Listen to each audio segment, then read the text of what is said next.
Pemirsa, aksi 4 orang perampok bersenjata api terekam kamera pengawas. Kawanan perampok ini berhasil merebut uang tunai 25 juta rupiah setelah menembak kaki korbannya.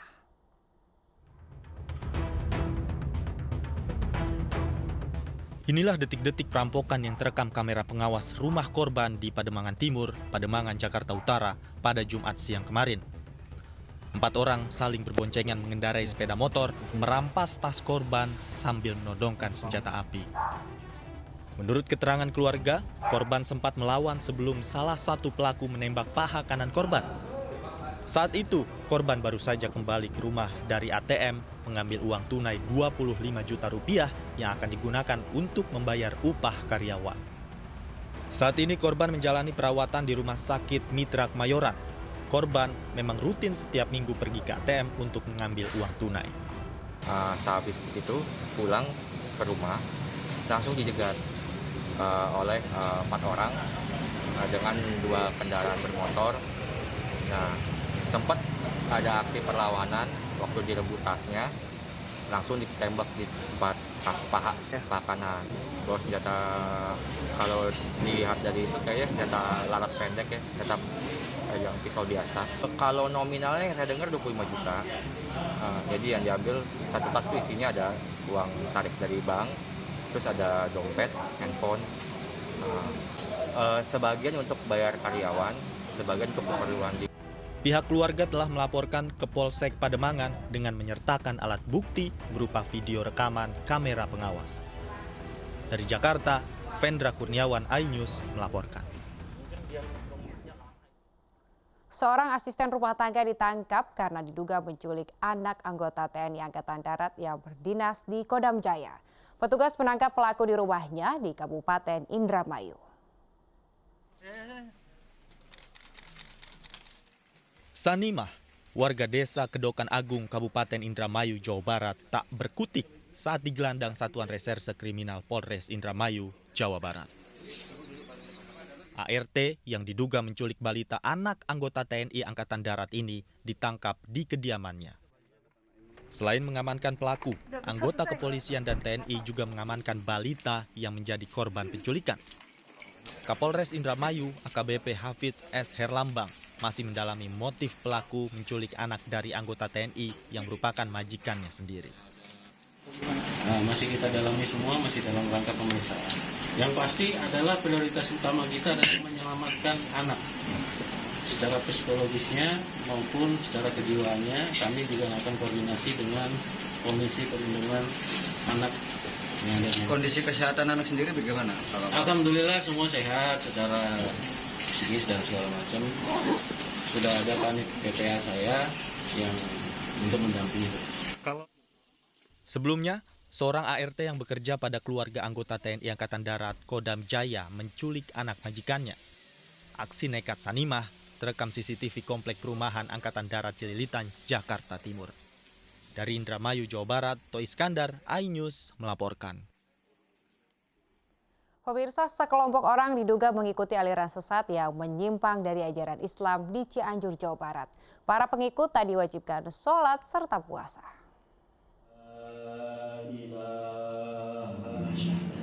9 warga desa Bojongkarang Tengah Cianjur, Jawa Barat ini dipindah dan dibimbing untuk mengucap 2 kalimat syahadat oleh tokoh agama setempat. Mereka sebelumnya menganut ajaran menyimpang dari agama Islam yang tidak mewajibkan sholat dan juga puasa. Seluruh anggota aliran sesat ini masih kerabat dan mewarnai rambut mereka dengan warna merah. Selain mereka, diduga masih ada anggota keluarga lainnya yang ikut dalam aliran ini. Kelompok ini juga harus menandatangani surat perjanjian di depan perangkat desa serta tokoh agama dan tokoh masyarakat. Saya konfirmasi langsung ke yang bersangkutan, dicari fakta-fakta. Fakta-fakta itulah kami sampaikan ke rapat Puspides. Kami mengadakan rapat MUI, LPM, dan asatid di Karangtengah, para ulama. Hasilnya kami bentuk tim untuk melakukan tahapan pencegahan dan pembinaan. Sementara menurut Ketua MUI Desa Bojong, terdapat sejumlah fakta dari kelompok ini setelah ditelusuri. Di antaranya, aturan tidak wajibnya sholat dan puasa karena para pengikutnya malas mengerjakan. Dari Cianjur, Jawa Barat, Muhammad Andi Ihsan, iNews melaporkan. Bersyukur dan bersolawat menjadi tema ulang tahun ke-10 Hotel Lorin, Sentul, Bogor, Jawa Barat. Selain dihadiri oleh direksi dan karyawan, pihak hotel juga mengundang anak-anak panti asuhan sebagai ungkapan syukur.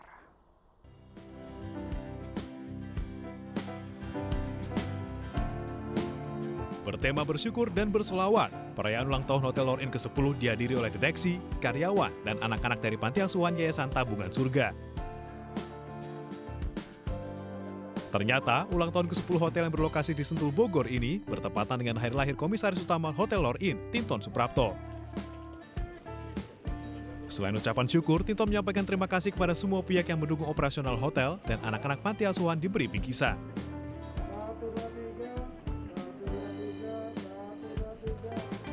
Mustahil Anda ini kita bisa beli di sini tanpa kerjasama peran serta dari Anda semuanya dan doa-doa Anda semuanya. Ya, dan saya sangat kagum dan terharu karena Anda itu sudah bisa solid. Kena goncangan ombak setinggi apa juga tetap tegar dan beriman. Itu yang penting.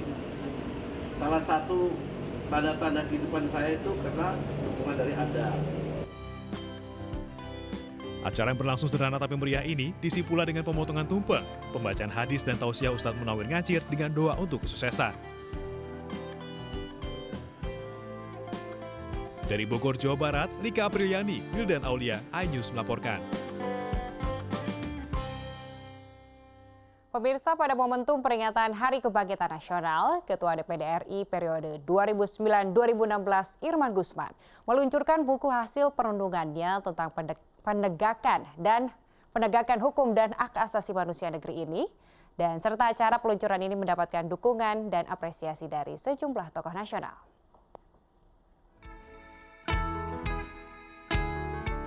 Mengangkat latar belakang Indonesia sebagai negara hukum, mantan Ketua DPD RI Irman Gusman tergerak untuk membuat buku berjudul Menyibak Kebenaran, Drama Hukum, Jejak Langkah dan Gagasan Irman Gusman. Buku ini merupakan jilid ketiga dari serial eksaminasi vonis Pengadilan Negeri Jakarta Pusat terhadap dirinya yang akhirnya dibatalkan oleh Mahkamah Agung. Jadi kami ya melakukan ini dalam rangka memberikan kesadaran kepada masyarakat betapa pentingnya keadilan itu yang berlandasan kebenaran. Buku ini mendapat dukungan dari sejumlah tokoh politik di Indonesia yang turut menghadiri acara peluncuran yang juga digelar secara virtual tersebut. Ya, kami memberi apresiasi ya dengan buku ini. Jadi banyak pengalaman-pengalaman Pak Irman, dan sebetulnya saya juga ikut mengalami pada saat tahun 2016. Kasus Pak Irman itu harus menjadi titik berangkat kita untuk memahami bahwa penegakan hukum itu bisa menyimpang. Ya, saya kira apa yang telah ditulis itu bisa menjadi pelajaran berharga bagi kita, bahwa ketika kita berbicara mengenai penegakan hukum, itu harus amat sangat berhati-hati. Buku yang berisi laporan pandangan mata ini ditulis oleh Pitan Daslani. Dalam buku ini, Pitan Daslani yang waktu itu menjabat sebagai staf ahli Ketua DPD RI menulis saat Irman Gusman ditangkap KPK pada tahun 2016 silam. Tim Liputan iNews melaporkan.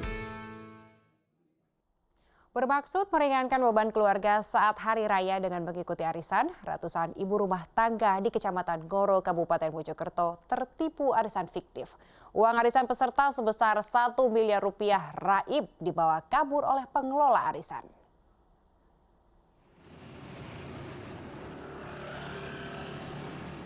Korban arisan fiktif ini mencapai 400 orang, yang rata-rata adalah ibu rumah tangga dari sejumlah desa di Kecamatan Ngoro, Kabupaten Mojokerto, Jawa Timur.